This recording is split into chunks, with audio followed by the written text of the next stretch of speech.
ভগবৎ চরণকে স্পর্শ করতে পারে না। বললেন যতদিন না পর্যন্ত সাধুর চরণগুলি আমাদের মস্তকে এসে পৌঁছচ্ছে ততদিন পর্যন্ত আমাদের মন গোবিন্দ চরণারবিন্দে পৌঁছয় না। নৈষা মতিস্তাদরদরু প্রমাণধি। বললেন যে আমাদের মন কখন ভগবৎ চরণে পৌঁছায় না, শাস্ত্র বললেন যখন আমাদের মস্তকটি সাধুদের চরণে লুণ্ঠিত হয়, সেই গৌরগত প্রাণ সাধুদের চরণগুলি যখন আমাদের মাথায় এসে পড়ে তখন আমাদের ভগবৎ চেতনা লাভ হয়, নইলে হয় না।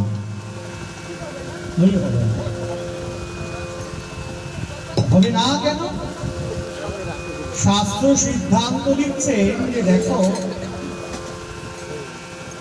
সাধুর কৃপা ছাড়া এই ভগবৎ চেতনা আমাদের মনের মধ্যে এসে পৌঁছায় না। সাধুদের কৃপা দরকার। সাধুদের কৃপা ছাড়া এটা সম্ভব নয়। ভক্তদের কৃপা এখানে সর্বৈব প্রয়োজন হয়। ভক্ত কাকে বলে না, বলছে যাদের ভগবৎ চরণে মনটা গিয়ে পৌঁছচ্ছে ধীরে ধীরে তাদেরকে ভক্ত বলা হয়। যাদের মনটা ভগবৎ চরণে গিয়ে পৌঁছচ্ছে,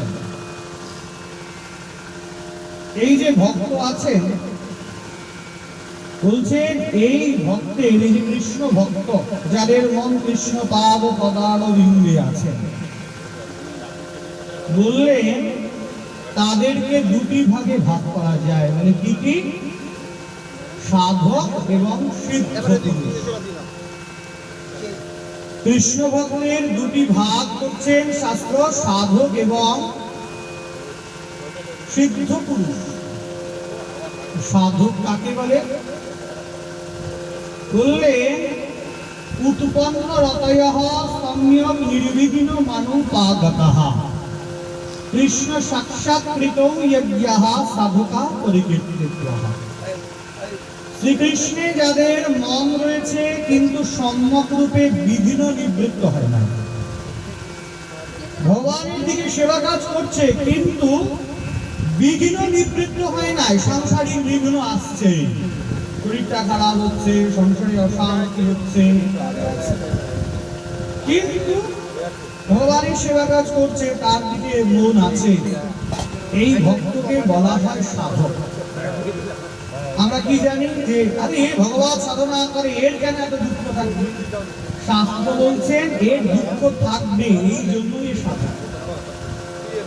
যাদের গোবিন্দ চরণে রতিটা আছে, তার চরণের দিকে যাদের মনটা আছে, সেবা পূজা সব করছে, কিন্তু তাদের এই যে ব্যথা বেদনা দুঃখ বা বিঘ্ন নিবৃত্ত হয়নি, বিঘ্নটা রয়েই গেছে, এই প্রকারের ব্যক্তিদেরকে বা ভক্তদেরকে কি বলে?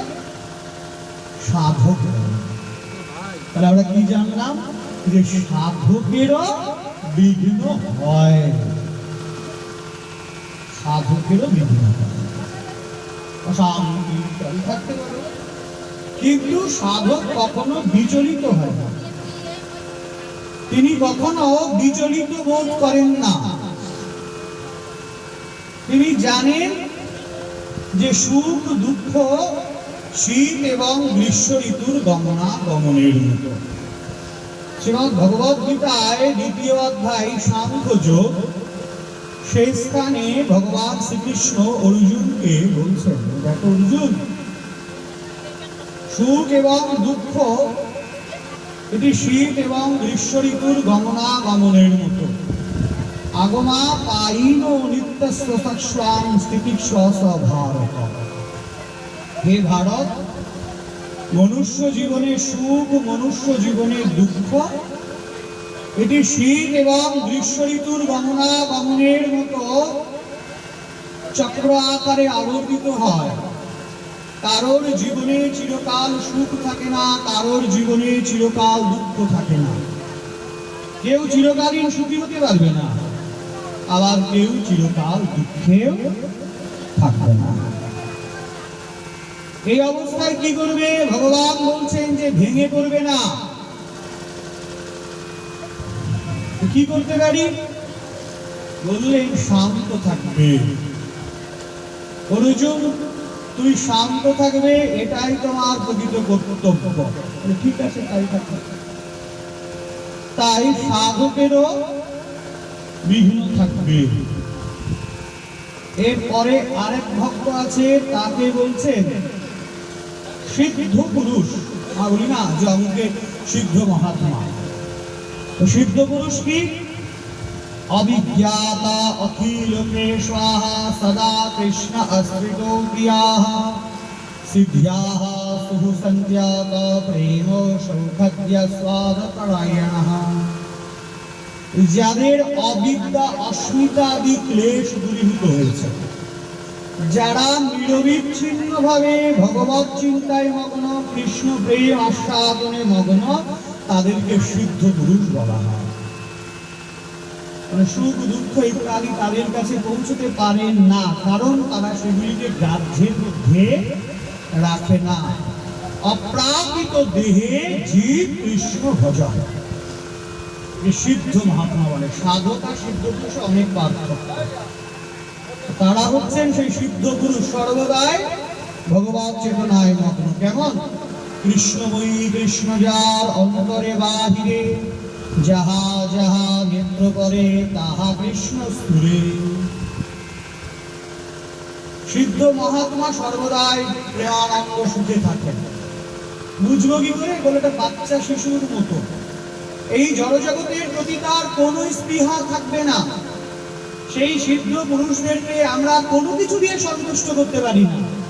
অর্থ, টাকা, পয়সা থেকে, খাদ্য খাবার থেকে কোনো কিছু দিয়ে আমরা তাকে সন্তুষ্ট করতে পারি না, কারণ তিনি সর্বদাই সন্তুষ্ট তাতেই থাকেন। তাকে আবার কি করে সন্তুষ্ট করবেন? যিনি সর্বদাই সন্তুষ্টির রাজ্যে বিরাজ করেন, তাকে তো নতুন করে সন্তুষ্ট করা যায় না। যার পিপাসা থাকে সেই জল চায়। এখন যে 2-3 লিটার জল খেয়ে ফেললো, তার তো কোনো ইচ্ছাই থাকবে না জল খাওয়ার, তাই না? তাই সিদ্ধ মহাত্মা সর্বদাই ভগবত চিন্তায় মগ্ন থাকেন, লীলা শ্রবণে মগ্ন থাকেন, ভগবানের নাম গুলো কীর্তনে মগ্ন থাকেন। সাধক সেও মগ্ন থাকে, কিন্তু তার সাধনায় বিঘ্ন আসে। কখনো তার মনটা একটু চলে যায়, আবার কিছুক্ষণ পরে ঠিক হয়। এই যে বিষয়টা, আর সিদ্ধ দেহে সেটা হয়। সিদ্ধ মহাত্মা ঈশ্বরের প্রতি তাদের নিরবিচ্ছিন্ন অনুভব থাকে। এই দুই ধরনের ভক্তকে আমরা দেখতে পাই। এই দুই ধরনের ভক্ত এই মনুষ্য জীবন থেকে আসে। আর নিত্য সিদ্ধ পুরুষ সেটা আলাদা বিষয়। নিত্য সিদ্ধ মানে আগে থেকে হয়েই আসে, তাদেরকে এখানে এসে সাধনার দ্বারা সিদ্ধতা লাভ করতে হয় না। আমরা সাধনা করি, নিত্য সিদ্ধ, সাধন সিদ্ধ আর কৃপা সিদ্ধ, তিনটে ভাগ। আমরা জীব, আমরা কখনো নিত্য সিদ্ধ হতে পারবো না, ওটা বাদ। যেমন শ্রীরূপ শ্রী সনাতন ভট্ট রঘুনাথ, শ্রীজীব গোপাল ভট্ট দাস রঘুনাথ, এরা হচ্ছেন নিত্য সিদ্ধ। এরা যদি ভজন করে না করে, এমনিতেই নিত্য সিদ্ধ পুরুষ। বেল গাছের কাঁটা কখনো কাটারি দিয়ে চিকন করতে হয় না, ও ওইভাবেই জন্মায়, তাই না? সে ওইভাবেই জন্মাতে থাকে। ঠিক তদ্রূপ এই নিত্য সিদ্ধ পুরুষগণ ভগবান শ্রীকৃষ্ণের নিত্যগোলক বৃন্দাবনে থাকেন। যখন ভগবানের লীলার প্রয়োজন হয়, তাদেরকে ডেকে পাঠান এই মর্তভূমিতে। কাজেই তারা জপ করুক না করুক, যা খুশি করুক, তারা এমনিতেই নিত্য সিদ্ধ পুরুষ। এইটা বাদ যাবে আমাদের থেকে, আমরা এটা হতে পারি না। ওটা কখনো বাড়া কমা করে না। এরপরে আসছে সাধন সিদ্ধ আর কৃপা সিদ্ধ। সাধন সিদ্ধ কাকে বলে? এই জগতে এসে সব গুরুদেবের চরণকে আশ্রয় করে কৃষ্ণ মন্ত্র দীক্ষা নিয়ে সাধনা করা। এই যে শ্রবণ কীর্তন, বিষ্ণু স্মরণ, পাদ সেবন, অর্চন, বন্দন, দাস্য, সখ্য, আত্মনিবেদন, এই যে আছে, তুলসী বৃক্ষে জলদান করা, আমলকি বৃক্ষে জলদান করা, বট অশ্বত্থকে সম্মান প্রদান করা, তীর্থে বাস করা, সাধুদের কাছে যাওয়া, বিগ্রহ সেবা করা, স্তব করা, ভগবানকে প্রণাম করা, ইত্যাদি ইত্যাদি যে বিষয়গুলি রয়েছে, এইগুলি হচ্ছে সাধনার একটা স্তর। সাধনা করে ভগবানকে পাওয়া সাধন সিদ্ধ স্তর। আরেকটা স্তর আছে, একে কৃপা সিদ্ধ স্তর বলে। সে হয়তো বেশি সাধন ভজন করে না, কিন্তু তার মনটা অত্যন্ত সরল। সে সাধুদের কাছে পড়ে থাকে, কোনো এক সাধুর হয়তো কৃপা হয়ে গেল, সেই সাধুর হৃদয়টা বিগলিত হলো সেই ভক্তের প্রতি, সে গরিবদের কাছে প্রার্থনা করে, হে প্রভু তুমি কৃপা করো। তার হয়তো অতটা সাধনের প্রয়োজন হচ্ছে না, কিন্তু কৃপার দ্বারা সে অনেকটা উঁচুতে উঠে গেল। একে কৃপা সিদ্ধ পুরুষ বলা হয়। যেমন আমাদের সময় ছিল না যে পড়াশোনায় খুব ভালো হলে দুটো ক্লাস এগিয়ে দিল, ক্লাস 6-এ পড়তো, একেবারে ক্লাস 7-এ না পড়িয়ে ক্লাস 8-এ উঠে দিল। এই যে বিষয়টা ডবল প্রমোশন। তো কৃপা সিদ্ধ পুরুষদের সেই রকম, এইটা সাধুদের ইচ্ছাকৃত থাকে। তারা যদি মনে করেন যে কাউকে কৃপা করবেন, তারা করে দিলেন, এটা কৃপা সিদ্ধ পুরুষ। আর শাস্ত্রে সিদ্ধান্ত দিচ্ছেন যে দেখো, এই সাধক এবং সিদ্ধ মহাত্মা এই সাধারণ জীবের থেকেই তৈরি হয়।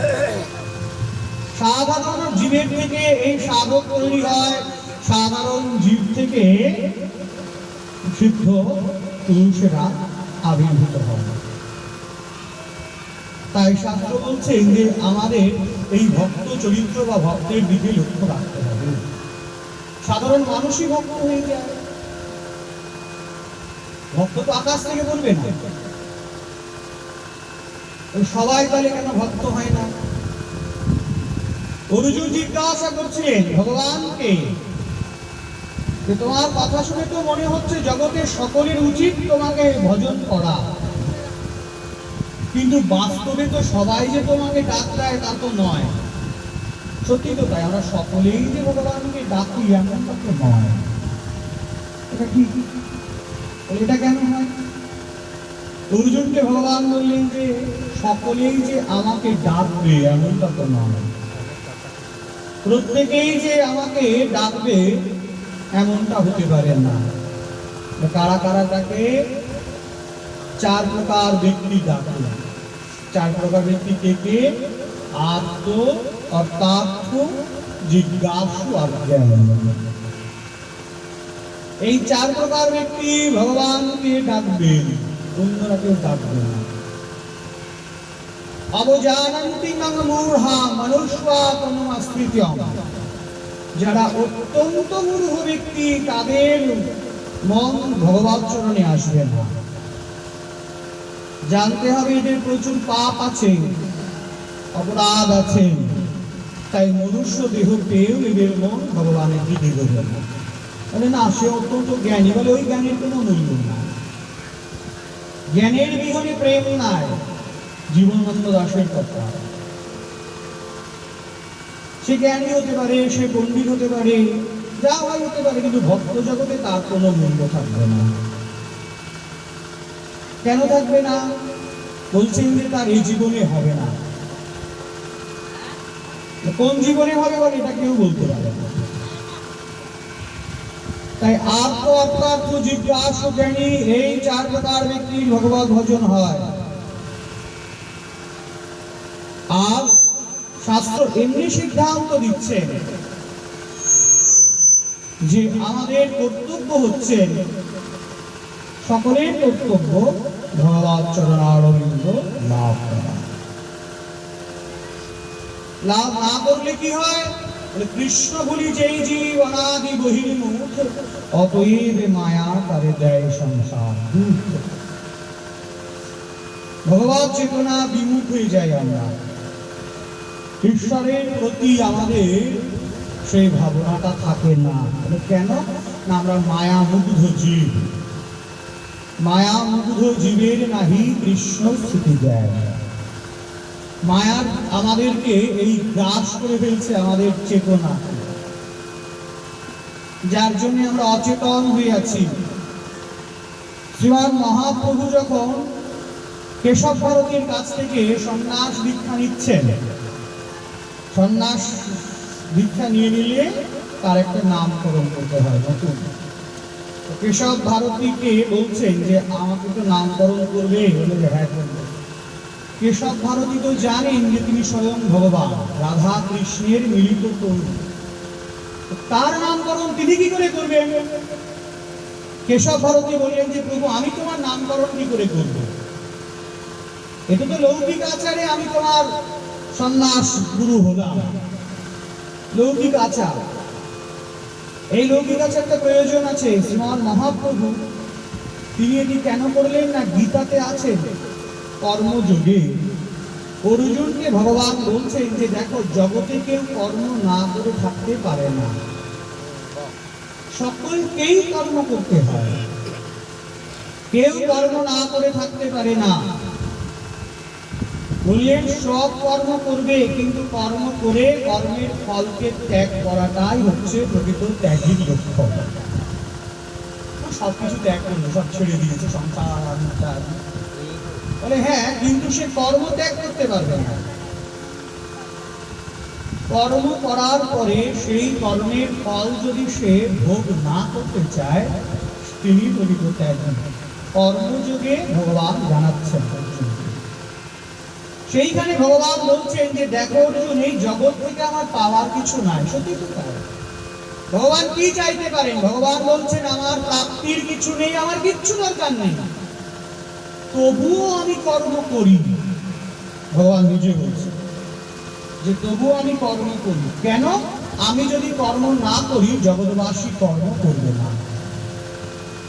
আমি যদি কর্ম না করি, জগৎবাসী বলবেন যে উনি কর্ম করেন না, আমরা কেন করবো? তিনি কর্তব্য বোধ আমাদেরকে দেখিয়েছেন। ভগবান বৃন্দাবনেরও চিরকাল থাকলেন না, মথুরায় চলে গেলেন। কিসের জন্য গেলেন? কর্তব্য বোধের খাতিরে গেলেন। কিসের কর্তব্য বোধ? লোকে নিন্দা করবে যে সারা জীবন কেশিঘাট বংশীঘাটে বাঁশি বাজিয়ে আর গরু চড়িয়ে গেল, আর দেখো ওদিকে দেবকী আর বসুদেব কারাগৃহে রুদ্ধ রয়েছে। স্বয়ং ভগবানের যদি এই ক্যারেক্টার হয়, আমরা মা বাবাকে কি করবো? তাই না? যে আমরা মা বাবাকে কি করতে পারি? প্রশ্ন আসে। ভগবান কিন্তু কর্তব্যকে অবহেলা করেন নাই, কারণ নরবপু তাহার স্বরূপ, গোপবেশ দেনু কর নটবর কিশোর, নরলীলার হয় অনুরূপ। কর্তব্য অবহেলা করেন নাই। মথুরায় চলে গেলেন, কংসকে নিহত করলেন, পিতা মাতাকে কারাগৃহ থেকে মুক্ত করলেন। পরবর্তীকালে তিনি দ্বারকায় রাজত্ব করলেন, বিবাহ করলেন। আবার ঋষির ছেলেরা অশান্তিতে ভুগছে, তিনি ইন্দ্রপ্রস্থ বা হস্তিনাপুরেও সেখানে গেলেন। সব জায়গায় কর্তব্যবোধ। স্ত্রী এসে দুঃখ প্রকাশ করছেন, তার শ্বশুরকে ধরে নিয়ে গিয়ে গলা কেটে দিয়েছে। আবার সেখানে যুদ্ধ করতে ছুটলেন। মনে নেই সেসব তাদি ত্রিশুরের তাদি আমাদের যে সমন্তক মণি থাকে, তাই নিয়ে কত অশান্তি। কর্তব্যবোধ থেকে তিনি ধরে রেখেছিলেন। তাই ভগবান বলছেন যে আমি ইচ্ছা করলে কোনো কাজ নাই করতে পারি, তবুও জগতে আমাকে কাজ করতে হয়। কেন? আমি যদি কোনো কাজ না করি, জগতে কেউ করবে না। 64 দিন ছিলেন শান্তিপনি ঋষির আশ্রমে।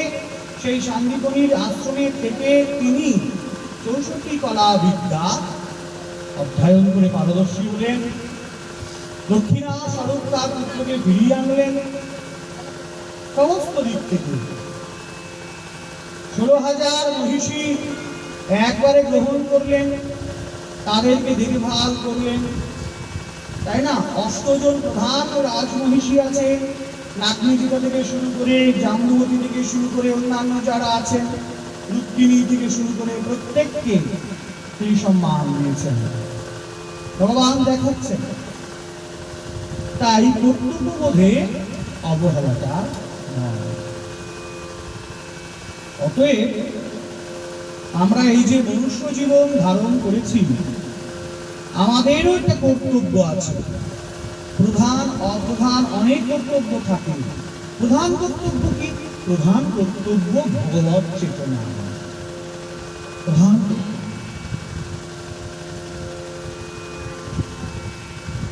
যখন কেশব ভারতী এই কথা বললেন, ভগবান বলছেন শ্রীমান মহাপ্রভু, আপনি ঠিক করুন কি নামকরণ করা যায়, আপনি বলুন। উনি অনেক ভেবে চিন্তে বলেন এক কাজ করা যায়। বলে কি?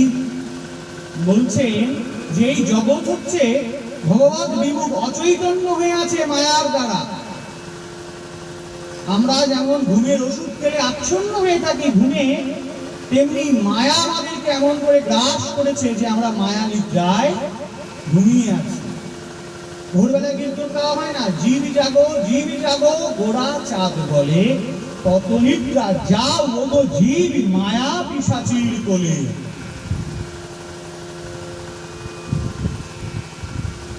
তাই আমরা সকলে অচৈতন্য হয়ে আছি। কেশব ভারতী তিনি ভগবানকে বলছেন, শ্রীমান মহাপ্রভুকে, যে তুমি যেহেতু জীবকে চেতন করবার জন্য আবির্ভূত হয়েছ, কৃষ্ণ সম্পর্কে জানাবার জন্য আবির্ভূত হয়েছ, তাই আমার ইচ্ছা তোমার নাম শ্রীকৃষ্ণ চৈতন্য রাখা। তুমি জগৎকে চেতন করাচ্ছ, তুমি জগৎবাসীকে চেতন করাচ্ছ, তাই তোমার নাম শ্রীকৃষ্ণ চৈতন্য রাখা। মহাপ্রভু বলেন ঠিক আছে, তুমি যা বলো তাই। সেই দিন থেকে শ্রীমান মহাপ্রভু আরেকটি নাম শ্রীকৃষ্ণ চৈতন্য, জীবকে চেতন করা। বলি না মহাপ্রভু কত নাম, অনেকে তো বোঝেই না। মহাপ্রভুকে সবাই জানে সব আলাদা ব্যক্তি, চৈতন্যদেব আলাদা ব্যক্তি, মহাপ্রভু আলাদা, নিমাই আলাদা, গৌর আলাদা। কি আশ্চর্য! যদি বলে দেবে মহাপ্রভু শ্রীমান চৈতন্যদেব, গৌর কোনটা? আমাদের প্রশ্ন করবে। সবই মহাপ্রভু। গায়ের রংটা অত্যন্ত উজ্জ্বল ছিল, তাই গৌর বলা হতো, গৌর। আর নিম গাছের নিচে তিনি আবির্ভূত হন, দশম সন্তান, 8টি কন্যা হয়ে দেহ রাখে তারা। নবম পুত্র, তিনি তো কিছু বছর পরেই চলে যান। দশম সন্তান এইটা। তাই যাতে কোনো আপদ বিপদ এই ছেলে, এত সুন্দর ফুটফুটে ছেলে, তার গায়ে এসে না লাগে, তাই ওই নিম গাছের নাম অনুসারে নিমাই রেখেছিলেন, জম যাতে না ছই।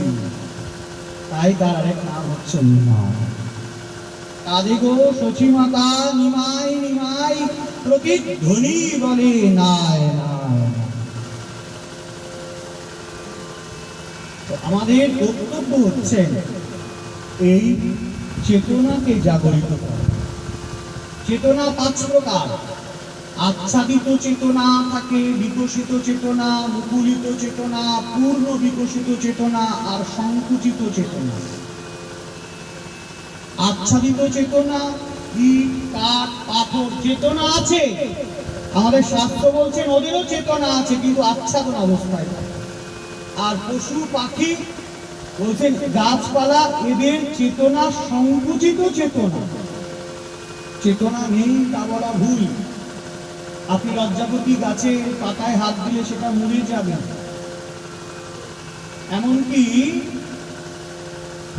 এমন কিছু কিছু গাছ আছে, আপনি যখন ঘরের মধ্যে রেখেছেন, প্রতিদিন 2-3 বার জল দিচ্ছেন, সার দিচ্ছেন, ওই গাছ আপনাকে দেখলে একটুখানি ঝুঁকে যাবে, ঝুঁকে যাবে। তাদের চেতনা আছে, তারা উপলব্ধি করতে পারে যে আমাকে আহার দেয়।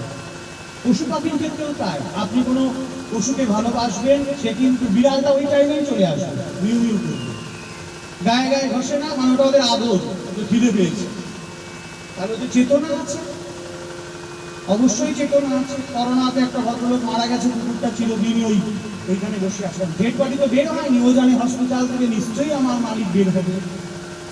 এই যে বিষয়টা, চেতনা আছে, সংকুচিত চেতনা।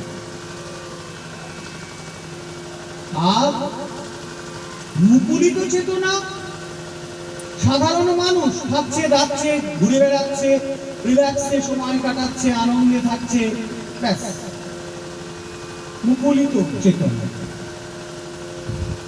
আর বিকশিত চেতনা, না মনে হয়েছে বাবা একদিন তো মারাই যাবে, তারপরের জীবনটা কি হবে আমার, এই তো 50-100-60 বছর বাঁচবো, তারপরেই তো আমি মৃত্যুর মুখে পতিত হব, তখন আমার কি হবে? এই ভাবনা নিয়ে যারা ঈশ্বর চিন্তার দিকে মগ্ন হয় তাদের চেতনাকে বলা হয় বিকশিত চেতনা। চেতনাটা বিকশিত হচ্ছে। আর পূর্ণ বিকশিত চেতনা, যাদের মন ভগবত চরণে পৌঁছিয়েছে, যে না আমরা জানি যে হে গোবিন্দ তোমাকে ডাকবার জন্যই আমাদের মনুষ্য দেহ, এই ভাবনা নিয়ে যারা ভগবত সেবায় মগ্ন এবং ভগবত সেবায় যুক্ত হয়েছেন তাদেরকে বলা হয় পূর্ণ বিকশিত চেতনা। 5 প্রকার চেতনা আছে জীবের। শ্রীমন মহাপ্রভু এই চেতন সত্তা জীবকে দান করেন। জীব তোমরা মায়া নিদ্রা থেকে উঠে পড়ো। কলিঘর তিমির গরসল জগজন ধর্ম করম রহুধু। কলিঘোর তিমির অন্ধকার, তিমির অমাবস্যার মতো দিবস, কালরাত্রির মতো অন্ধকার। কলিযুগে মায়া মুগ্ধতায় আমরা বিমুগ্ধ হয়ে যাই। ধর্ম কর্ম রহুদূর, ধর্ম কর্ম বহু দূরে চলে যায়। কিন্তু শ্রীমান মহাপ্রভু কৃপাময় অসাধনে চিন্তামণি বিধি মিলায়ন জানি গোড়া বড় দয়ার ঠাকুর। অসাধনে চিন্তামণি বিধি মিলায়ন জানি, বিধাতা আমাদেরকে মিলিয়ে দিয়েছেন সেই চিন্তামণি প্রকার সতমাবস্থা হিসাবে, যার কৃপায় আমরা ঈশ্বর সম্পর্কে জানতে পারি। তাই আমাদের প্রকৃত কর্তব্য হচ্ছে ঈশ্বর চিন্তা, তার চরণে মনোনিবেশ করা। সেটা অত্যন্ত কঠিন বিষয়, হয়তো আমাদের পক্ষে সকলের সেটা সম্ভব নাও হতে পারে, কিন্তু তাকে নিয়ে ভাবনা এটা একটা বিরাট বিষয়। তার ভাবনা যদি কেউ ঐকান্তিক মনে ভাবতে পারে, এটা একটা বিরাট বিষয় হয়ে দাঁড়ায় যে আর তার ভাবনা দূরে সরে যাবে না। কেন?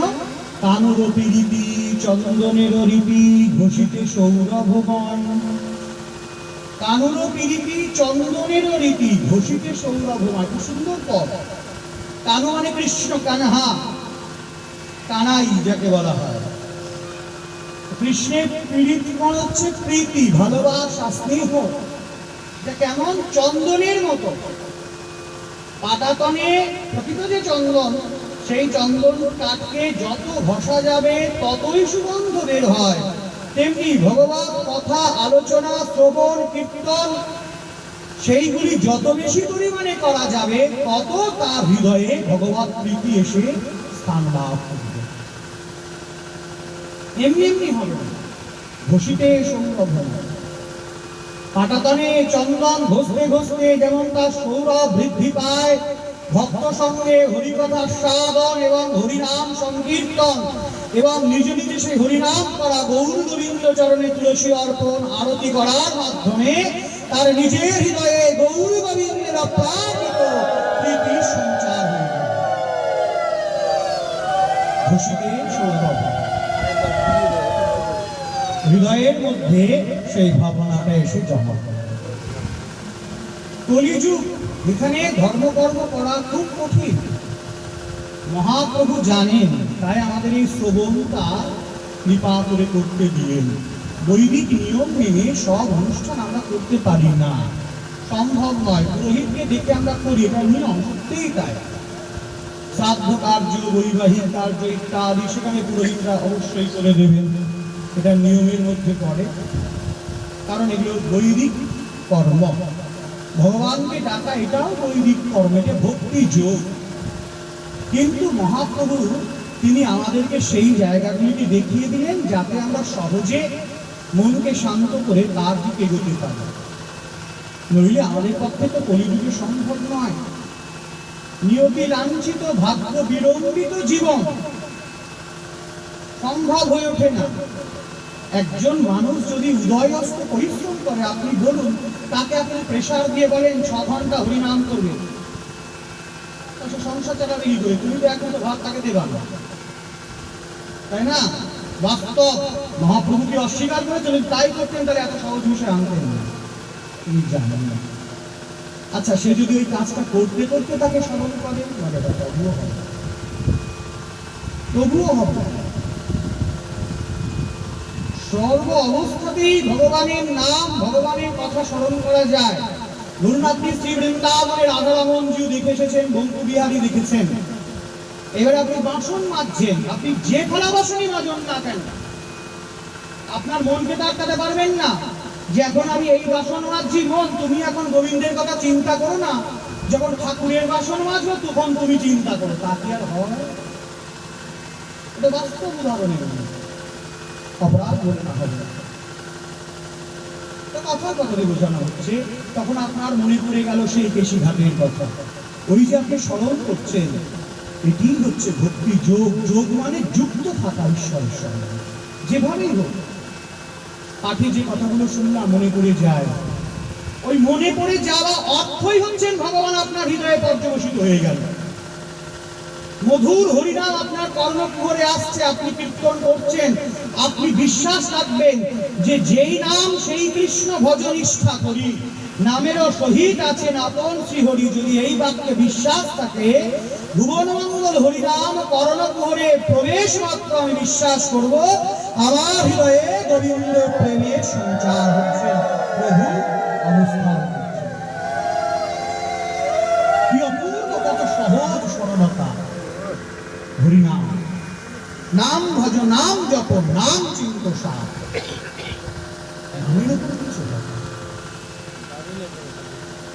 আমাদেরকে অনেকেই বলে যে আমি বিগ্রহ সেবা করতে পারি না, এই জায়গাটা কেমন হবে, ওই জায়গাটা কেমন হবে। আমিও বলি যে আমিও বিশেষ কিছু জানি না। আপনার ইচ্ছা, আমার আর ইচ্ছাও করে না বেশি জানবার। কলিযুগে জন্মিয়েছি, অত জানবো কেন? গৌর আছে, সব বই জেনে যাবো, সত্য যুগে জন্মাতাম। আমার তো গৌর আছে, আর অত চিন্তা নেই। বাসুদেব ঘোষ কাহে জুড়ি দুই হাত, যেই গৌর সেই কৃষ্ণ সেই জগন্নাথ, তাই না? এই তো আমরা যখন জগন্নাথকে ভোগ লাগায়, তার অনেক অনেক নিয়ম থাকে। যে বুদ্ধিমান সে জগন্নাথের সামনে কি করবে? গৌরকে ভোগ লাগাবে। জগন্নাথের ভোগে অনেক নিয়ম কানুন আছে। যে বুদ্ধিমান, যে হে প্রভু তুমি কৃপা করো, তখন জগন্নাথের হৃদয়ের মধ্যে সচিনন্দন গৌর হরির প্রকাশ। তাই আমরা কলিগত জীব, আমাদের সর্বদাই চিন্তা করতে হয় কি করলে আমাদের ভগবানের দিকে মনটা যাবে। হরিনাম করো, কথা সাধন করো, হরিকথা শ্রবণ করো। বড় পাঠকরা যে পাঠ করেন বৃন্দাবন, দেখি না বা যে কোনো জায়গায় স্নান নবদ্বীপে বা অন্যান্য জায়গাতে, হ্যাঁ পাঠ শুনবে, ভগবান কথা শুনবে। শ্রীপদ সুখদ মঙ্গলপ্রদ। রাজা পরীক্ষিতকে সুখদেব গোস্বামী পাদ বলছেন যে এই হরিকথা শ্রীপদ সুখদ মঙ্গলপ্রদ। শিব মানে কি? শান্ত সমাহিত সুন্দর। শিবজি দেখেন না কত সুন্দর শান্ত সমাধি করে আছে। প্রণমামি শিবম শিবকল্পতরু। যার জামাই শান্ত শিষ্টা করে না, বাবা তুই যে শিব ঠাকুরের মতো জামাই পেয়েছিস বলে তো। তাই শিবজি হচ্ছে সমাহিত চিত্ত। হরিকথা শুনলে কি হয়? মনটা শান্ত হয়। দেখা গেল যে আপনার মনটা অনেক চঞ্চল হয়ে গেছে, কিছুতেই আপনি ক্রোধ সম্বরণ করতে পারছেন না। সেই সময় আপনি যতই কৃষ্ণমন্ত্রে দীক্ষিত হন, কৃষ্ণমন্ত্রের একটা ক্ষমতা আছে, কৃষ্ণমন্ত্রে দীক্ষিত হলে সমস্ত কিছুতে আপনার অধিকার জন্মায়। অধিকার জন্মায় বলতে কি? আপনি সবাইকে ডাকতে পারেন। তখন যদি আপনি শিব শিব শিব শিব 2-5 মিনিট বলতে পারেন, অটোমেটিক্যালি আপনার ওই ক্রোধটা শান্ত হয়ে যাবেই যাবে। ওই নামটার মধ্যে, শব্দের মধ্যে ওই ক্ষমতাটা প্রয়োগ করা আছে। বাস্তব। যদি মনে করেন হরিনাম করবো, হ্যাঁ যা কি চল লাগে না, রাধে রাধে জয় জয় জয় জয় জয় জয় জয় জয় রাধে রাধে রাধে করেই দেখবেন মন শান্ত হবে। কাময়েশ ক্রোধয়েশ রাজদুর্না সমুদ্ভবা। কামনার উদ্বেগ হলে ক্রোধ আসে, ক্রোধ হলে শরীরটা নষ্ট হয়ে যায়। ধরুন আপনি রান্না করছেন, অথচ ঝগড়া শুরু হয়ে গেল ভগবানের জন্য, তখন রান্নাটা বন্ধ করে রাখতে হয়। ক্রোধ হয়ে গেলে দেহ অপবিত্র হয়ে যায়, স্নান করে আবার আপনাকে রান্না করতে হবে কিংবা ভগবত সেবা দিতে হবে। কেন যদি প্রশ্ন করেন, আপনার এই ক্রোধ ওই রান্নায় মিশে যাবে। ভগবান পবিত্রময়, আপনার উচিত হবে না অপবিত্র বস্তু দেওয়া। এখন যদি বলেন আমি বুঝবো কি করে, ওটা হাতে লিখে কথায় প্রকাশ করা যায় না, ওটা ফিলিংস, অনুভবে বুঝতে হয়। অনুভবে বুঝতে হয়। কিছুদিন আগে মাস্ক পড়া ছিল না, 5 হাত দূরেও কোনো ব্যক্তি হাঁচি দিলে আমরা পালিয়ে যেতাম। কেন? যদি করোনা হয়, যদি করোনা হয়ে যায়, সে এখন তখন তো আমরা হাসতেও ভয় পেতাম, তাই না?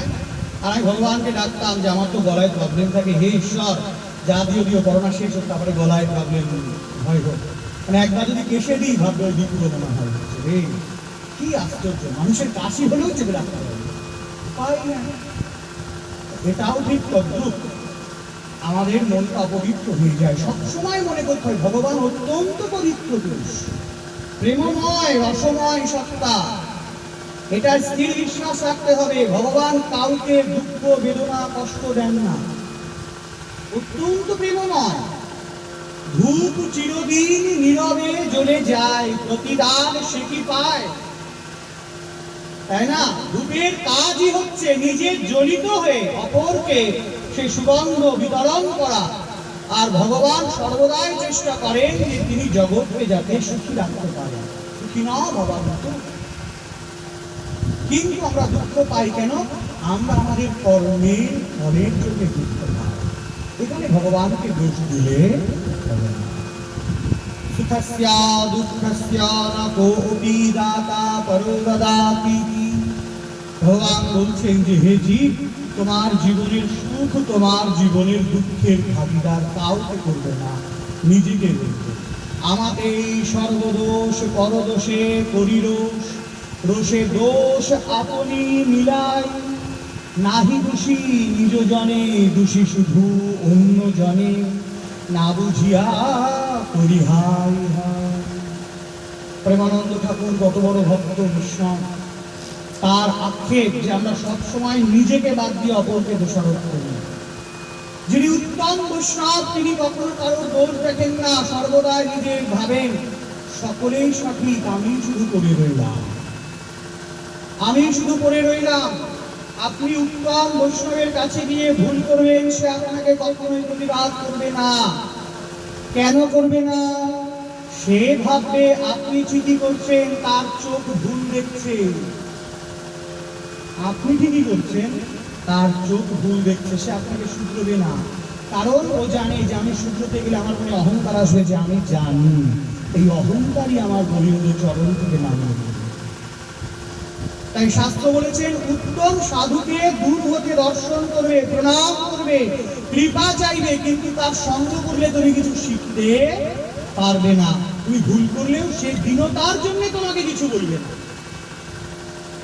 আর মধ্যম ভক্ত সে বলবে বাবা এটা ঠিক করবে না, এটা এভাবে করবে। আর কনিষ্ঠ ভক্ত তিনি ভগবানকে সেবা পূজা করবেন, কিন্তু ভগবানের যিনি প্রিয়জন ভক্ত তাদের দিকে অতটা গুরুত্ব দেবেন না, তিনি কনিষ্ঠ ভক্ত।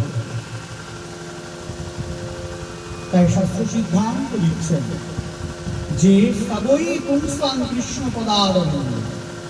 আমাদের কর্তব্য হচ্ছে ভগবৎ চরণারবিন্দের মনকে নিয়ে যাওয়া। কি করে সম্ভব? এটাও ভগবৎ বলেছেন। তখন অম্বরীশ উপাখ্যান দেখতে হয়। রাজা অম্বরীশ পীড়িত সংসারে ছিলেন, স্ত্রী পুত্র পরিবার পরিজন, বিরাট রাজত্ব তার। রাজকার্য করতেন, বিরাট বিষয়।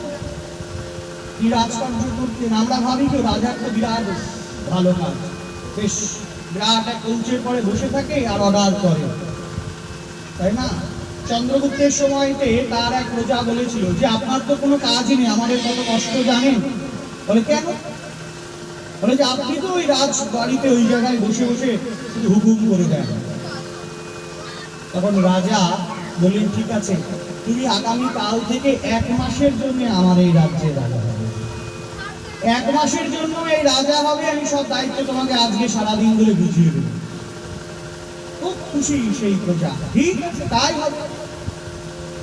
3 দিন যেতে না যেতেই পরের দিন সকালবেলা এসে রাজার পায়ে ধরে বলছে আমার দরকার নেই, আমি এসব পারবো না, আমি চাষ করে খাই তাই করি, আমার দরকার নেই। কেন? তুই কৌচের করে বসে আছো বলে ও আমার দরকার নেই, আমি পাগল হয়ে যাচ্ছি। এই হচ্ছে অবস্থা। রাজা অম্বরীশ তিনি রাজা, কিন্তু নববিধা ভক্তি তিনি যাজন করতেন। শ্রবণ কীর্তন বিষ্ণু স্মরণ পাদ সেবন অর্চন বন্ধন রাষ্ট্রসভ্য আত্মনিবেদন, এই নববিধা ভক্তি তিনি যাজন করতেন। তিনি কিন্তু কোনো ঋষি ছিলেন না। কি করতেন? বচনসি গোবিন্দ গুণ বর্ণনী, তিনি তার বাক্য দ্বারা গোবিন্দের গুণ বর্ণনা করতেন। হাত দ্বারা ভগবানের সেবা করতেন, ফুল তুলতেন, মালা গাঁথতেন, বৈষ্ণব সাধু ব্রাহ্মণদেরকে সম্মান করতেন, মস্তক দ্বারা প্রণাম করতেন, কীর্তন করতেন, হরিকথা শুনতেন, প্রত্যেকটা ইন্দ্রিয় দ্বারা ভগবানের সেবা করতেন।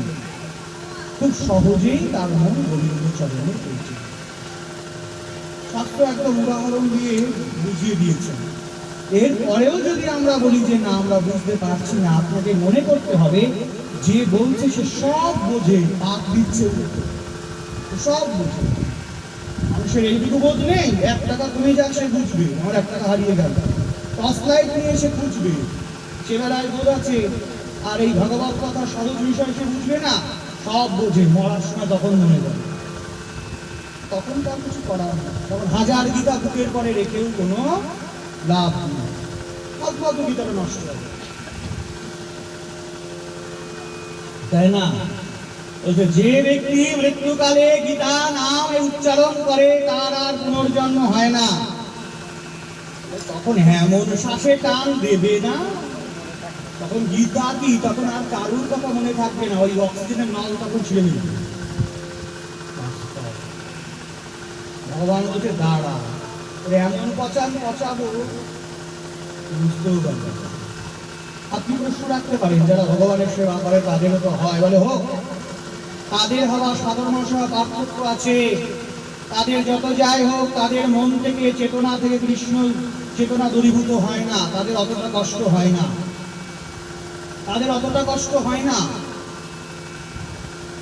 আর যারা সাধারণ মানুষ, ভগবানের কোনো কিছু মন নাই, নাম কীর্তন কিচ্ছু নাই, বললেন 1000 বিছা দংশন করলে যে যন্ত্রণা হয় মৃত্যুকালে সেই যন্ত্রণা, একটা বিছের কামড় আমরা সহ্য করতে পারি না, 1000 বিছের দংশনে যে যন্ত্রণা উদ্ভব হয় মৃত্যুকালে জীবের সেই যন্ত্রণা শুরু হয়। সে কি করে ভগবানের কথা মনে রাখবে? এটা কোনোদিনই হয় না। তারা মনে রাখে না বললে যারা আগে থেকে ভগবানের নাম করতে পারে। সংসার সিন্ধু মতির দুস্তর, এই বিরাট যে সংসার সিন্ধু, এই সংসার সিন্ধু মাঝে যারা ভগবানের কথারূপ অমৃত পান করেন, এই হরিকথার রূপ নৌকায় আরোহণ করেন, তারাই সুখে এই সংসার পার হতে পারে। তরহ এ ভব সিন্ধুরে, ভয়ের কোনো কারণ নেই, চিন্তার কোনো কারণ নেই। ভয় পেয়ে তো কিছু হবে না, ভয় পেলে কি জম চলে যাবে? তা হয় না।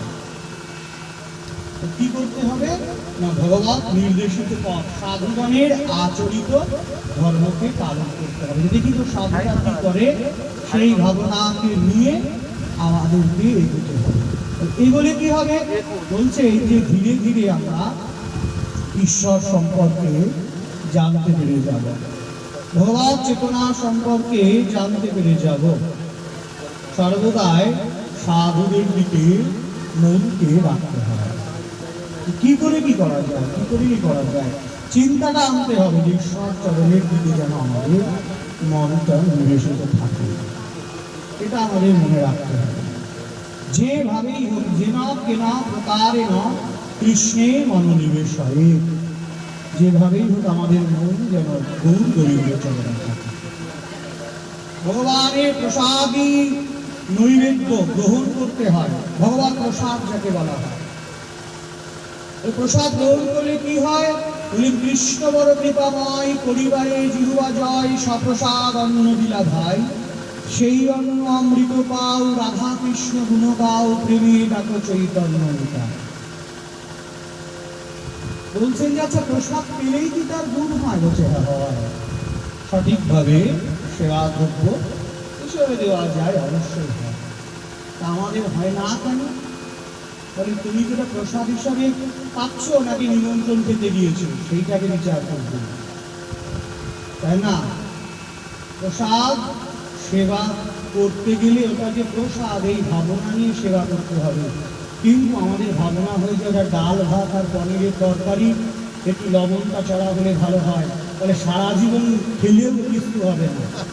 হ্যাঁ, ট্রাইগ্লিসারিন বাড়বে, ভগবত হবে। মহাপ্রভু শিখিয়েছেন রঘুনাথ দাস তাদেরকে দিয়ে আমাদের প্রসাদের গুণ তখনই হবে যখন তোমার বিবেচনার মধ্যে আসবে এটা প্রসাদ কৃষ্ণের অধর অমৃত, নয় ফেলা লব নাম।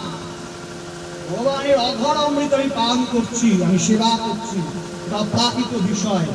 ভগবান সেবা করেছেন, এই ভাবনা নিতে হবে, তবে গিয়ে প্রসাদের ক্রিয়া হবে, নইলে হবে। নইলে পেটটা ভরবে,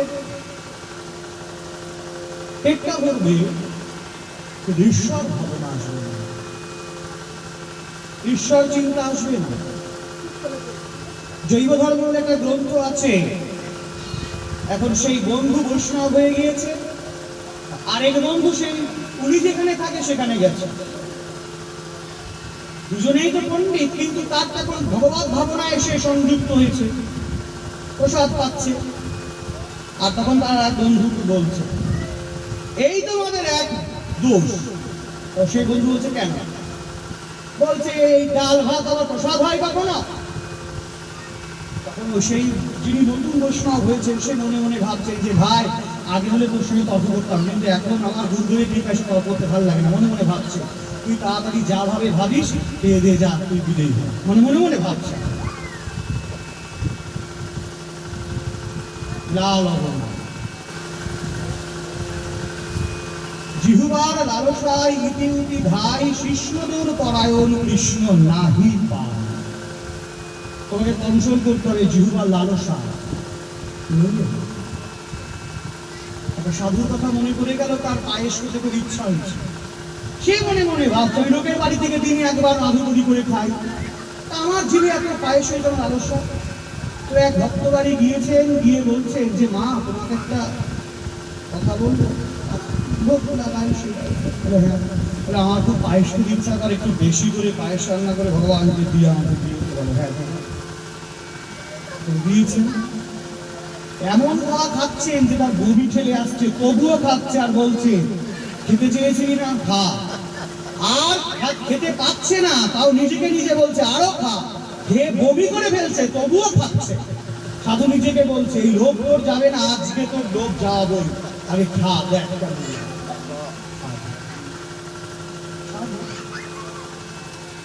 আরে মাধবেন্দ্র গরিপাদ শুধু একটু মনে ভেবেছিলেন যে অমৃতকেলি ভোগ লাগাবো, ক্ষীর, অমৃতকেলি ক্ষীর ভোগ লাগাবো, কখনো গোপীনাথজি ভোগ হয় নাই সন্ধ্যাকাল। সে তো নিজে জিহ্বায় দেবে, নিজে লালসার জন্য নয়, ওটা জিভে দিয়ে যদি সুন্দর লাগে তবে আমি ভগবানের ভোগ দেব, তবে আমি ভগবানকে ভোগ দেব, এই ভাবনা। হঠাৎ করে উনি মনে মনে ভাবলেন এখনো তো সন্ধ্যাকালে তো ভোগই লাগেনি, সন্ধেবেলায় তো ভোগই লাগেনি, তাহলে এখন আমার তো অপরাধ হয়ে যাবে। তখন সেই আক্ষেপে করে তো তিনি সেই জায়গা ছেড়েই চলে গেলেন। কি অনুরাগ! এই অনুরাগ না থাকলে হবে না। অনুরাগ না থাকলে হবে না, তাই প্রসাদ সবাইকে দিতে হবে। আর এখানে রামকৃষ্ণদেবের কথা আছে যে ওরে বই তো হাঁড়িতে সবই ফোটে, কিন্তু সব তো আর বাইরে বেরিয়ে যাও না। এক খোলা হাঁড়ির হয়তো দু চারটে খই বাইরে পড়ে, তবুও তো পড়ে, তবুও পড়ে। তাই সংসার এই বিরাট হাড়ির মধ্যে আমরা ওই খইয়ের মতো ফুটছি। যদি সাধু কৃপা হয়, গৌর গোবিন্দের চরণের আকর্ষণ যদি গিয়ে পড়ে, তবে সংসার হাড়ি থেকে আমরা ভবসিন্ধু থেকে উদ্ধার হয়ে গৌর গোবিন্দ চরণার দেখো কত সহজ করেছে। এক প্রসাদের প্রতি আমাদের একটু ভক্তি আসলে আমাদের কৃপা হয়ে যায়। এইবারে আপনারা প্রশ্ন করতে পারেন, আচ্ছা যা প্রসাদের প্রতি ভক্তি নাই তার কি কিছু হবে না? শাস্ত্রখানে বলছেন হ্যাঁ হবে, একবারে না। ওই যে সে প্রসাদ পেয়েছে, জেনে বুঝে হোক যেভাবে হোক পেয়েছে, তো এর জন্য কোনো না কোনো জন্মে তার ভগবত কৃপা হয়। এটাও তো প্রশ্ন যে এই যে আমরা যে প্রসাদ পাচ্ছি এক জন্মে তো হয়, এক জন্মে হয় না। ভগবানের কথা এক জন্মে হয় না শ্রবণ করা, এটা বাস্তব। জন্ম জন্মান্তরে সৌভাগ্য থাকলে তবে সেই জীবের এই ভগবত প্রীতি এসে জন্মায়, অথবা সম্ভব। কোন ভাগ্যে কোন জীবের শ্রদ্ধা যদি হয়, তবে সেই জীব সাধু সঙ্গ করায়, তবে সেই জীব সাধুদের সঙ্গ করবে। শ্রদ্ধাবান লভতে জ্ঞানম, যিনি শ্রদ্ধাবান তার জ্ঞান লাভ হয়। শ্রদ্ধাটা কাকে বলে? শ্রদ্ধা শব্দে বিশ্বাস কহে, সুদৃঢ় নিশ্চয়, কৃষ্ণে ভক্তি হইলে সর্বকর্মকৃত হয়। আমি বৈশাখ মাস কেশব হতে আমি সেই ঝাড়াই জলদান করছি, আমি স্থির বিশ্বাস রাখছি হে দেবী তুলসী, তুমি অবশ্যই আমাকে কৃপা করবে, যে কৃপার দ্বারা আমি গোবিন্দ পাদ পঙ্কজে পৌঁছাবো। স্থির বিশ্বাস। আগেকার দিন আমরা দেখেছি কারো একটু শরীর খারাপ হলে ওই মহাপ্রসাদ নিয়ে গিয়ে একটু দিত, এই তোমাদের মহাপ্রসাদ আছে বলতে, হ্যাঁ সিগারেট কপুরি ধাম, সেটা যদি দেওয়া হতো শোনা যেত যে না তার ব্যাধি মুক্ত হয়েছে। এখন হয় না কেন? ফলে এখন প্রসাদের করে আমাদের যে স্থির বিশ্বাস সেটা চলে গেছে, যার জন্য আর সেটা ক্রিয়াশীল হচ্ছে না। মহাপ্রসাদে নাম ব্রাহ্মণী বৈষ্ণবে স্বল্প পুণ্যবতান রাজন বিশ্বাস নৈব জায়তে। মহাপ্রসাদ, হরিনাম, ব্রাহ্মণ এবং বৈষ্ণব, এই চারটে বস্তুর উপরে যাদের অল্প পুণ্য আছে তাদের কোনো ভক্তি থাকে না, তাদের কিচ্ছু হয় না। মহাপ্রসাদে নাম ব্রাহ্মণী বৈষ্ণবে অল্প পুণ্যবতা, বিশ্বাস জন্মায় না তাদের। যে মহাপ্রসাদ, এই বিশ্বাস জন্মাবে না। হরিনামে যে দাহিকা শক্তি আছে সেই বিশ্বাস জন্মাবে না, ব্রাহ্মণে ভক্তি জন্মাবে না, বৈষ্ণবদের সম্মান করবে না যাদের অল্প পুণ্য আছে। আমাদের তো খুব সুন্দর যে জায়গায় আমরা বাস করছি, ধন্য কলিযুগ বলা হয়। কারণ এই যে কলিযুগ, এই কলিযুগে শ্রী শ্রী শচীনন্দন গৌরহরি যে আবির্ভূত হলেন, ইনি অবতারী রূপে স্বয়ংসম্পূর্ণ ভাবে। বিগত দাপরে যে কৃষ্ণ আবির্ভূত হয়েছেন তিনিও অবতারী। এতে চাংস কলা পুরুষ কৃষ্ণস্তু ভগবান স্বয়ং। এ কিন্তু আমাদের বিরাট সৌভাগ্য। আমরা ওটা গুরুত্ব দিই না, আমরা পাঠে বারবার বলি, কিন্তু আমরা তো কথা তো গুরুত্ব দিয়ে শুনি না। ব্রহ্মার দিনে টিহ একবার, এর আগেও তো অনেকগুলি দাপর চলে গেছেন। সব দাপরে কৃষ্ণ নামে ভগবানের অংশ অবতার আসেন, অংশ পায়, অংশ আসেন। কিন্তু এই যে দাপরটা চলে গেল, এই দাপরে স্বয়ং ভগবান শ্রীকৃষ্ণ এসেছিলেন, স্বয়ং ভগবান এসেছেন। এটা সব দাপরে পাওয়া যায় না। যে দাপরে ভগবান শ্রীকৃষ্ণ এসেছেন তারপরে যে কলিকাল, এই যে আমরা যে কলিতে অবস্থান করছি, সেই কলিতেই কলিযুগ পাবন অবতার শ্রীমন চৈতন্য মহাপ্রভু শুভ আবির্ভাব।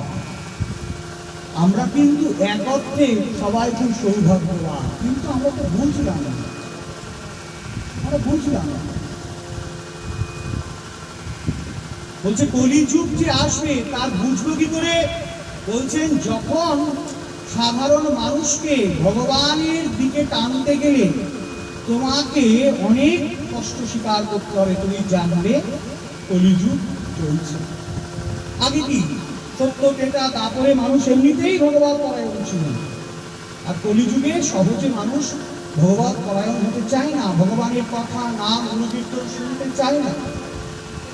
কেন চাই না বলে? এটা কলির প্রভাব।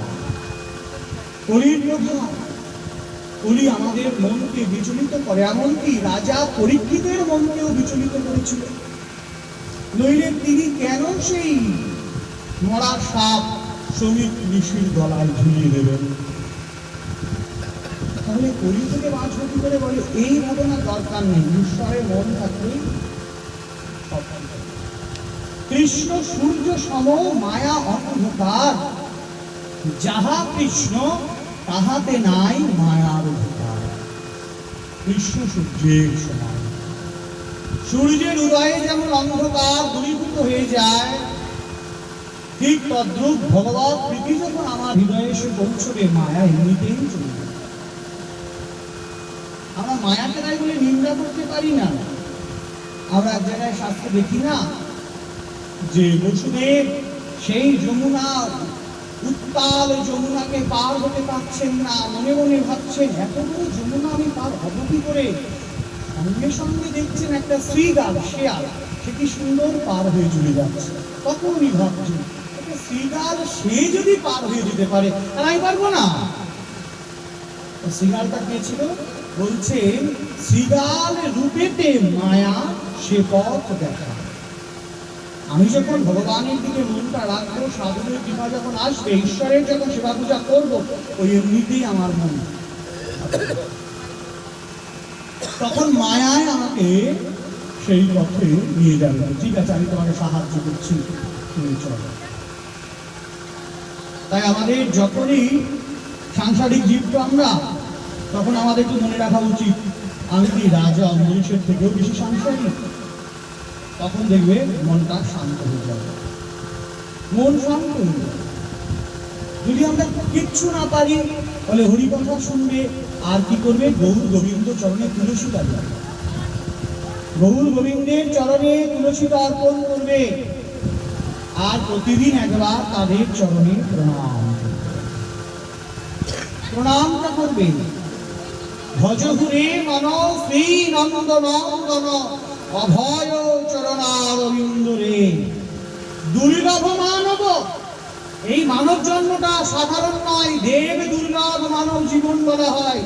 দেবতাদের জন্মের থেকেও দুর্লভ হচ্ছে এই মনুষ্য জীবন। ভাবা যায় আমরা হেলাই হারিয়ে ফেলছি, সহজে পেয়ে গিয়েছি তো সেই জন্য। এখন এই সোনার ভরি যদি 50 টাকা হতো, তাহলেও কেউ গুরুত্বও দিত না। আর এমিটেশন যদি 5000 টাকা হতো, সবাই এমিটেশন করত, এমিটেশন গিফট হতো, সোনা কেউ দিত না, তাই না? এটা সহজে পেয়ে গিয়েছি বলে আমরা এর মূল্য দিতে পারছি না। শ্রীমান মহাপ্রভু সহজে দান করলেন বলে এর মূল্য দিতে আমরা পারছি না। শাস্ত্র বলছে যে আমরা এর মূল্য দিতে পারলাম না। সহজেই আমাদের এই বিষয়টা আমরা ভুলে যাই। দেব দুর্লভ মানব জীবন, তাই না? দেবতাদের থেকেও দুর্লভ এই মনুষ্য জীবন, ভগবৎ জীবন। আমরা তাও বুঝি না। যখন বুঝবো তখন আর আমাদের উপায় নেই। ধনে বিদ্যাপতি শেষ সমান ভয় গতি না, আর তখন পিছন ফিরাবার সময় নেই। এপারের ছবি ম্লান হয়ে আসে, ওপারে কুহেলিকা ছায়। কত না হাসি, কত না রোদন, স্মৃতি দিয়ে ঘেরা কত উপবন, তাই না? পিঙ্গলি গোস্বামী বাদ বলেন, যৌবনকালে ধর্ম আর অর্থ দুটোকেই রোজগার করতে হয়, নাহলে বাকি জীবন তার দুর্দশায় কাটে, মূল্যহীন হিসেবে। বুড়ো বয়সে ভগবত ভজন করা ফালতু টাইম লাগে, অথচ সিরিয়াল দেখ তার শান্ত থাকে, কিছু হবে কি হবে? অনেকে বলে ও শেষের দিনে শেষের সময়ে আমি মঠে যাব, লজ্জা করে না? সারা জীবন সংসারে মন দিয়ে, হ্যাঁ, আর এখন ছেলে মেয়ের দুটোকে তুমি মঠে যাবা, মঠবাসীরা কি তোমার এটো কথা তোলার জন্য বসে থাকবে? মঠবাসীরা কি এটো কথা তোলার জন্য বসে আছে তোমার জন্য? তারা সারা জীবন সংসার ত্যাগ করে তুমি কবে বৃদ্ধ হবা, ঝাঁটলা থেকে চলে যাবা, তোমার এটো কথা ফেলবে? কখনো। ও ঠিক করে। কোনো কোনো মঠ আছে এত বৎসরের মধ্যে আসলে আসো, না হলে তোমাকে নেওয়া হবে না। কেন নেবে? আরে বাবা, বৃদ্ধাশ্রমে গিয়ে থাকতে চাও, ওটা মঠ, ওটা বৃদ্ধাশ্রম নয়। ঠিকই তো। যদি এখনো তোমার কারো কথা থাকতো, তুমি তো সেই বিয়ের মধ্যে আচ্ছন্ন থাকতো। 80 বছর 90 বছর বয়স, তখনও ভাবে যদি 2 টাকা ইনকাম করতে পারতাম। একটা সময়ে ছেড়ে দিতে। আরে ভরত যদি সে রাজত্ব ছাড়তে পারে, আর আমরা 2-5 কোটি টাকা ছাড়তে পারবো না? ছেলেদের দিলাম, বাবা তোরা নেই, কিছু টাকা থাকলো আমার ব্যাংকে, ওরা থাকছে ভগবত সেবা দিয়ে মিলে থাকবে, তবে 70 বছর 75 বছরে ভজন করবো, তখন তো স্পন্ডলাইসিস থাকবে, কি করে ভজন করবে? হাত কাঁপবে, মালা সরবে না। স্মরণ মানে তখন স্মরণের কথা মনে পড়বে অন্যটা, তো সেই সময় আসবে, তখন আক্ষেপ আসবে যে আমি কি করলাম। আদ জন্ম হাম নিম্নে গণায়নুম, জড়া শিশু কতদিনও গেলা, নিধুবনে রসরঙ্গে রমণী সহ মা তরু, হে হরি তো হে ভজব কোন বেলা। খুব আক্ষেপ আসবে, মোর পরিণাম নিরাশা। সংসারের এই ঘুরপাখানে ছিল যারা প্রিয় সাথী, একে একে তারা সব যাবে সারি হয়, ঘনাইবে দুঃখ রাতি, ঘনাইবে দুঃখ রাতি। শুধু বলে তুমি মনে করছো যারে, সে শুধুই তোমায় দুঃখ দেবার করে, আছে সুখের আকার ধরে সর্বাঙ্গ গিলিবারে। যেমন কেহ নাগিনীরে পুষ্পমালা বলে করে, সর্বঙ্গ তার বিষে জারে। মায়া দয়া ওইসব তাকে ভগবত ভজন হবে না। কর্তব্যবোধে সংসার করতে বলেছেন। অর্জুনকে চুপি চুপি বলেছেন, যদি টান থাকে আমার চরণে রাখো, তুমি আমায় ভুলে গেলেও আমি তোমাকে টান দেবো। কি অপূর্ব কথা! সংসার কর্তব্যবোধে করবে, কর্তব্যবোধে সংসার করবে, টানটা আমার দিকে রাখবে, তুমি যেই ভুলে যাবে আমি তখন টান দেবো। কিন্তু হয় না। হ্যাঁ, সমস্ত কিছুর মধ্যে হবে, সব কিছুর মধ্যে মন ঈশ্বরের দিকে রাখতে হবে। আমরা গোলা ছুট খেলতাম, বুড়িকে ছুঁয়ে থাকতাম না, বুড়িকে ছেড়ে দিলে হবে কি, যে তাকে ধরে সে মোর হয়ে যাবে। ঈশ্বর চরণকে ধরে রাখতে হবে। কি করে ধরে রাখবো? এই যে বলা হচ্ছে হরি কথা সাধন, হরি নামামৃত আস্বাদন, শ্রী গুরুদেবে প্রদেয় মন্ত্র প্রতিদিন জপ, একটু তুলসীকে আরতি করা, তুলসীকে জল দান করা, ভগবানকে প্রণাম করা, এত সহজ বিষয়, এটাকেই ভক্তিযোগ বলে। এটাতেই আপনি যোগযুক্ত থাকছেন, আপনাকে 2-4 ঘন্টা টাইম দিতে হবে না। তেসাং সতত যুক্তানাং ভজতাং প্রীতিপূর্বকম, প্রীতিপূর্বক ভজন কর। আর কি ইষ্টের প্রতি ভক্তি নিষ্ঠা থাকবে। আমি সব দেবতা দেবী এবং ভগবানকে একসাথে দেখবো, এটা ফালতু বিষয়, এটা হয় না। পরিষ্কার শুনে রাখা হবে না। শাস্ত্র সিদ্ধান্ত দিয়েছেন পুরুষ মাত্রই স্ত্রীলোকের প্রতি হয়, পুরুষেরাই হয়। এখন সব পুরুষকেই যদি সেই স্ত্রীলোক নিজের স্বামী বলে ভাবে, তাহলে তো পুরোটা মনে হয়ে যাবে। ঠিক তদ্রূপ আমার ইষ্টদেব একজনই থাকবে, অন্যদেরকে আমি সম্মান করতে পারি। নইলে ইষ্টে নিষ্ঠা না থাকলে আপনার ভজন দাঁড়াবে না, সাইডিং হয়ে যাবে। দক্ষিণ ভারতে একটা বিগ্রহ আছে, অনেকবার বলা হয়েছে, লিঙ্গ বিস্ফোরক বিগ্রহ। আর একটা কথা আপনাকে মনে রাখতে হবে, আপনি ঈশ্বর ভজন করছেন ভগবত কৃপা পাওয়ার জন্য। আর যারা অর্থ ইত্যাদির জন্য করে না, তারা 6 মাস ভজন করবে, তারপরে আবার অন্যদের দিকে করবে, ওটা ছেড়ে দিয়ে অন্যদের দিকে যাবে। বললেন কুলটা রমণীকে যেমন জগৎ পরিত্যাগ করে, তাকে সেইভাবে পরিত্যাগ করবে, তার দ্বারা কিচ্ছু হবে না। তাই না? বলছেন যে ভগবানের চরণে মনটা দিয়ে রাখা।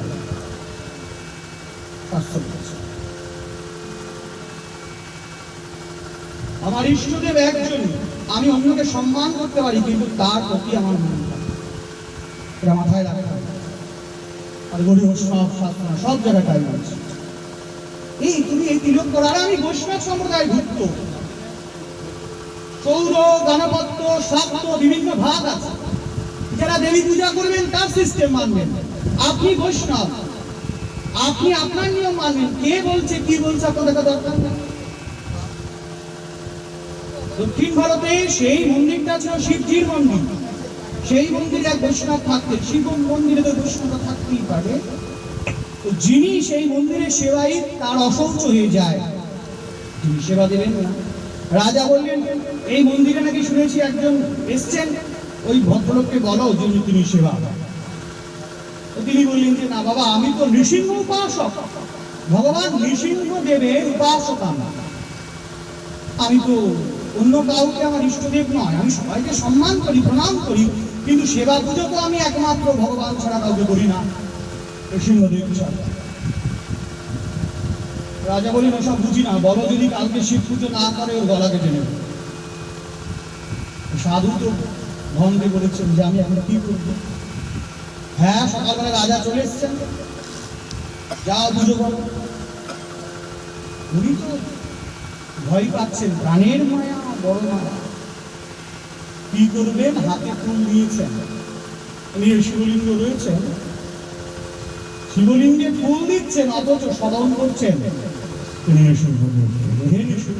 আমি তুমি ছাড়া আমি কাউকে ফুল দিব।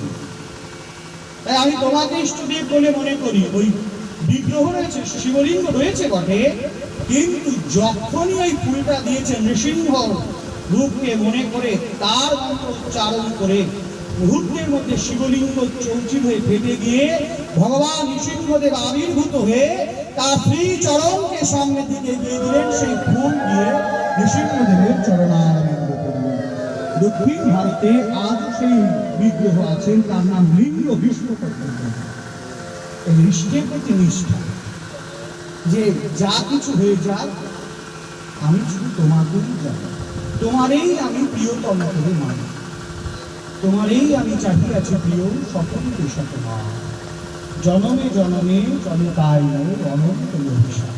তাই ইষ্টে নিষ্ঠা রাখবো, ভগবত চরণে মতিটা যেন থাকে। আর কি হরি নাম।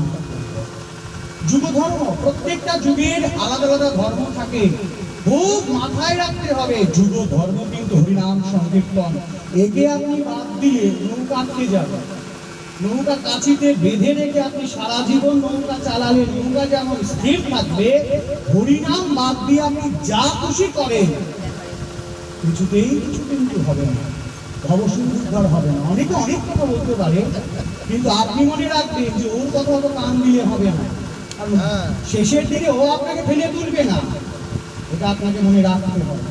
এই নামে ভগবান চরণারবিন্দে, তাই না?